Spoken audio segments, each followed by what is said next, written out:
Hi friends, bread pudding செய்ய போகிறேன், வாங்க பார்க்கலாம். இந்த கிளாஸில் 1.5 கிளாஸ் பால் ஆட் பண்ணியிருக்கேன். பால் நல்லா கொதிச்சு வந்த பிறகு 4 ஸ்பூன் சர்க்கரை ஆட் பண்ணியிருக்கேன். ஒரு பவுலில் 1 ஸ்பூன் கஸ்டர்ட் பவுடர் ஆட் பண்ணிவிட்டு நல்லா கலந்து வச்சுக்கலாம். இந்த கஸ்டர்ட் மில்க்கு இப்போ பால் ஆட் பண்ணி 2 நிமிஷம் கொதிக்க விட்டு கொஞ்சம் திக்கான கன்சிஸ்டன்சி வரும்போது ஸ்டவ் ஆஃப் பண்ணிடலாம்.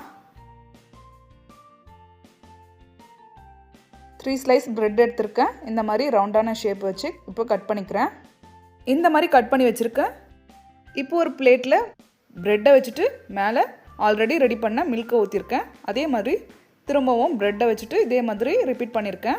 ஃபைனலாக மேலே முந்திரி பருப்பும் பாதாம் பருப்பும் கட் பண்ணி ஆட் பண்ணியிருக்கேன். இது ஃப்ரிட்ஜில் வச்சுட்டு சில்லுன்னு சர்வ் பண்ணலாம். ஆனால் நான் அப்படி பண்ணலை. 1/2 hour அப்படியே விட்டுட்டு சாப்பிட்டு பார்த்தா சூப்பராக இருந்துச்சு. இந்த மாதிரி செஞ்சு பார்த்துட்டு எப்படி இருக்குன்னு சொல்லுங்கள். இந்த ரெசிபிக்கு ஒரு லைக் அண்ட் ஷேர் மறக்காமல் பண்ணிடுங்க. தேங்க்யூ.